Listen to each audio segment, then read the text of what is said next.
We're gonna sew together, take some time, sew with me, hit pause if you need to, and we're gonna make these cool little things. So let's get to it, shall we? So over on our heat press, let me get the camera going down here. What we're gonna do is, in my files that I sell on Etsy, you can find me at LPB Designs and More on Etsy, you will get this. This is great for anybody's printer. It doesn't matter if you have a Sawgrass 400 or if you have an Epson. It doesn't matter. These always print on a 8.5 by 11 sheet. So you take this. I'm going to use felt today and poly fabric, and I'll explain all the differences between them. But today, this is just your craft felt that you could buy by the sheet. Very inexpensive. So you're going to come over. You're going to get your protective paper because, you know, everybody's got to have their protective paper as soon as I find mine. Everybody knows it's not a sass unless Nikki's messing it up. So, even life beyond the sass. What you're going to do is you're going to take your felt, lay it down. I have it set for $3.92, but typically I would try to do, and I'm going to lower it a little bit, down to $3.85. This was just heating up. $3.85, and we're going to do it for 60 seconds. I want as much ink to come off onto these as possible so that they're nice and vibrant. All right, use your lint roller. This is I use this one because it's perfect for pulling off of felt, off of fleece, any of those velour type of fabrics. Okay, you don't have to necessarily use a sticky lint roller. Okay, those work too, but I happen to use that one for that. Lay your paper down. You can cut them apart if you want right away. That's up to you.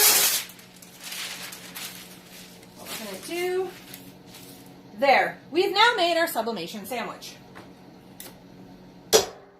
Give it about 60 seconds.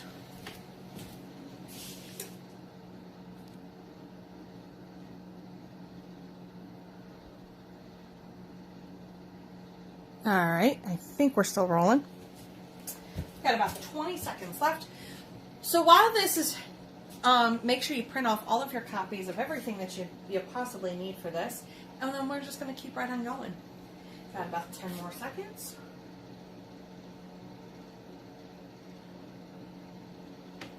Pop this up. Pull off your protective paper. And there you go. You get to have, it's absolutely stunning, the colors. Okay. Let's move the camera over.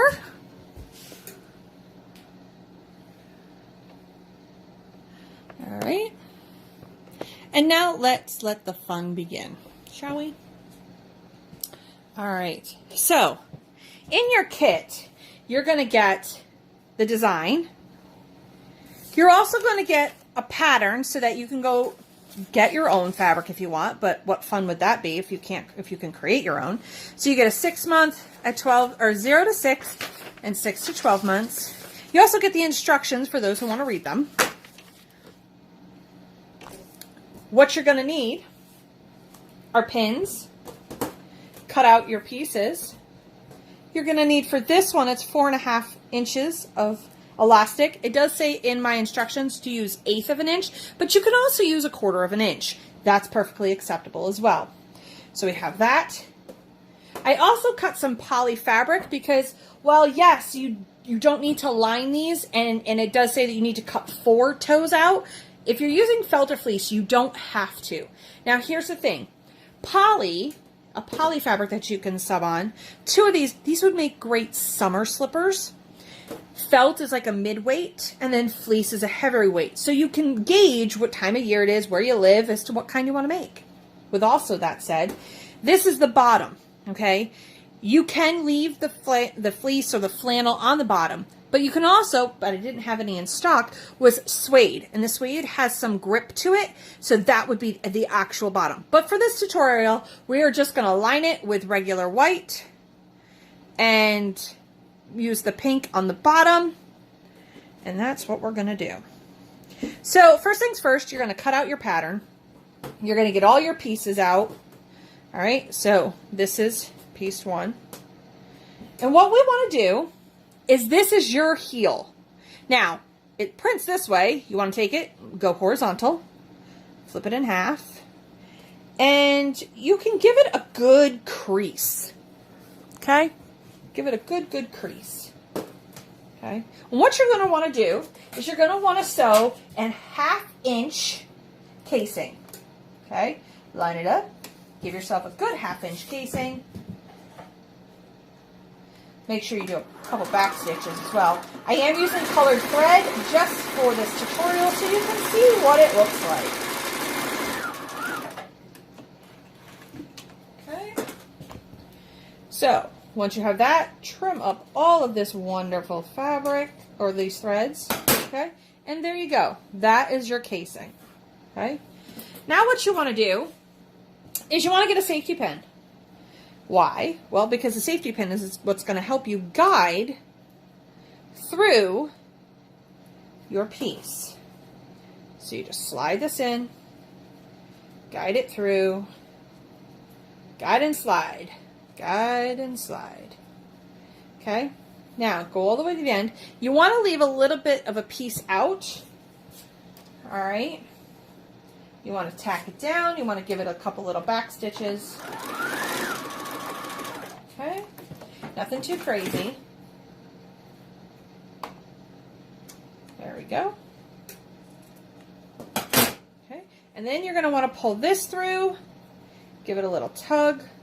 Right? You see how it gathers a little bit? Okay? You want a little bit of a gather. Not too much. Right? Because I'm pretty good at this, I do take this off. You don't have to.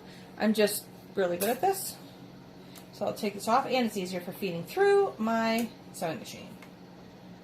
Okay. Give it a couple little stitches. All secure. Trim off the edges. Okay. Move this all out of the way. So now you have your heel. Okay. Perfect, right? Now, if you're using just fleece or just flannel and you don't want to line it, you would literally just pin raw edge. So you have your raw edge here. Oops, forgot some threads. And then your raw edge over here. But let's say you want to use a summer fabric or you want to line it. So we're going to line it for the sake of this tutorial. And you want to make a fabric sandwich. Because who doesn't love a sandwich? Okay? You want to come down. Oh, and it's thick too, so be careful. Oh, that doesn't have a good point. Goodness gracious, it needs a point. Okay. Pin this down. Alright. Now come over here, flip this around. Flip this up. Get this all tucked in out of the way. Make sure it's all lined up. Here. Corner to corner, edge to edge. Bring this white, like I said, we're just doing this because I wanted it lined around the toes. Do you have to do this step for fleece and flannel? No. Do you when you're using poly fabric? I recommend it because it'll be too thin then. Let me see if I can get this through. Give me a second. Here we go. Okay. Make sure it's all pretty and lined up. And what you're going to do is you're going to sew all the way across this edge. Okay, so you can go in and put a pin in here. Well, let's get to it. Now, if you don't have a serger, you can just go a straight stitch around and then go back through and do a zigzag stitch. Or if you have a serger, you can definitely serge this. So what I'm going to do, just for stability, is I'm going to go through, give it a back stitch, go through here, line it all up. Take your time, people. Once you get going with these, though, I have to tell you, it's less than a half-hour project. You just have to know what you're doing. Keep going through.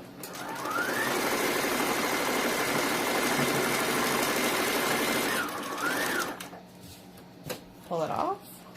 Pull your pins out because that'll make life a little bit easier. Okay. Now what you're going to want to do, for those who want to add some security like I'm going to, all right, I just want to double check, make sure everything is all tucked where it needs to be. Okay, and now what I'm going to do is I'm going to take it, and on my settings it's a zigzag stitch, and this is going to help lock it in place.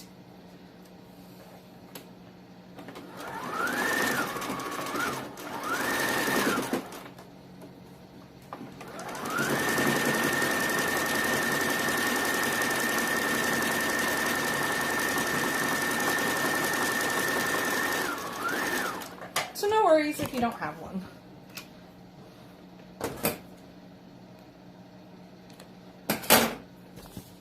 And always make sure you have enough bobbin, because apparently I don't.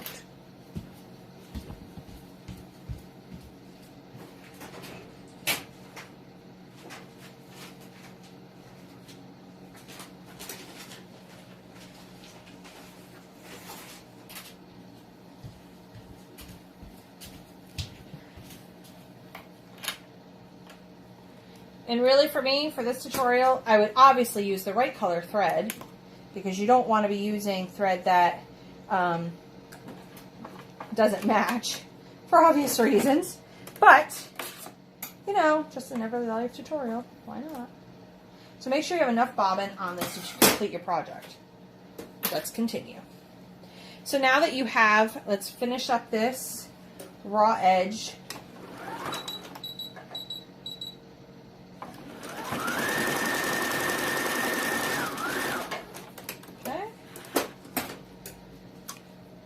Now we have the raw edge all completely. What you want to do is go in and pull this apart, and now you have the top of your cute, right? Now what you're going to want to do is you're going to want to go in and put in a line all the way across. And here's why. It's going to give it some added security, and it gives you a little bit of a decorative edge. You only want to come down about 1/4 of an inch, nothing too fancy, okay? And it kind of keeps everything all together. Put your straight stitch on. Whoops.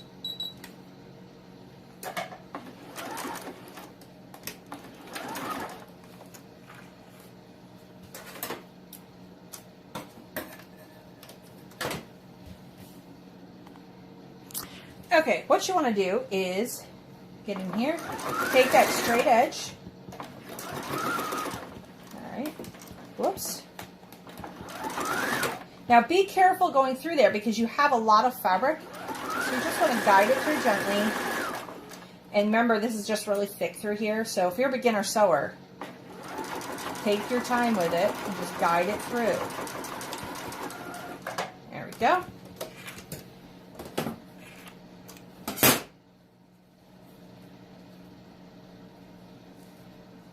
Take off the threads.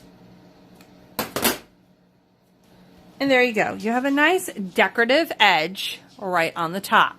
Okay, so that now seals everything in for when you want to put baby's foot in. It has some nice give.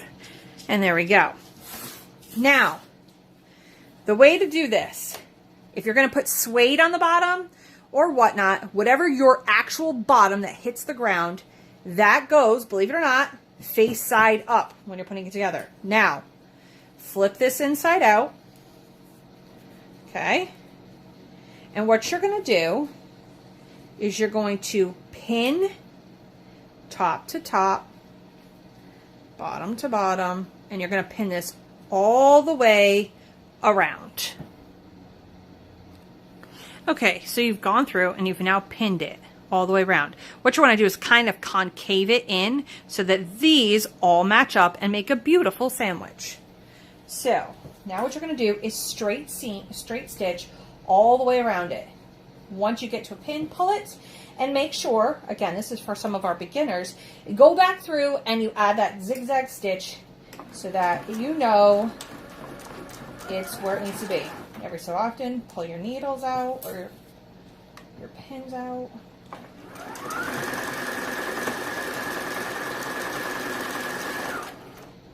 Pull it out.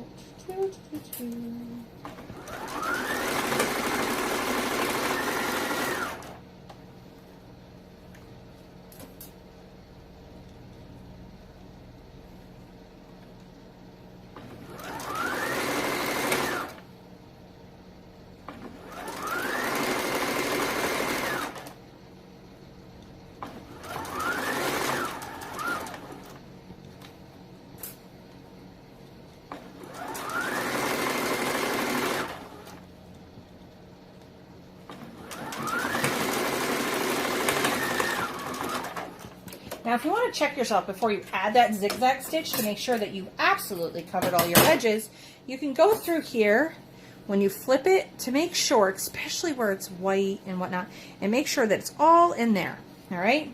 So you can also stick your fingers in here and see if they end up with any holes, okay? So far, we're good. Now I'm going to add the quick zigzag stitch because you want a toddler or baby's wearing these. So if you've got a baby that's starting to walk or an infant, you want these to be really secure.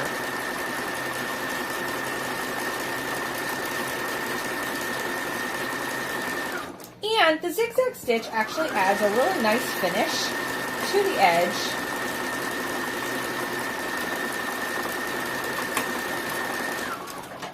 Okay. And you can go through, pull out all your threads, trim off any of this excess that may have happened. Give me 1 second. So you trim off every little bit of the excess. Okay, so remember, now you've got to flip it. You literally just turn it inside out.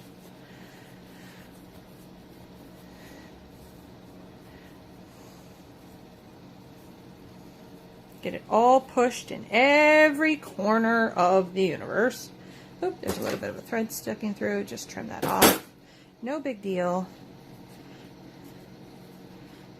And there you will have, which is very easy to make. Just take your time. Until you get to learn this, take your time. There is your first absolutely adorable baby booty or slipper.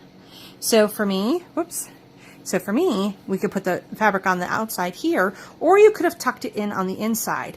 Like I said, I did a poly fabric lining on the inside of here, just for the sake of just making it crisp and clean and kind of hiding all of my wonderful little stitch marks. This is an absolutely great addition to adding it to a bib collection, adding it to burp cloth, baby blankets. This is great for shower gifts, first birthdays,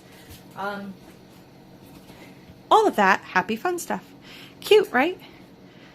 Absolutely adorable.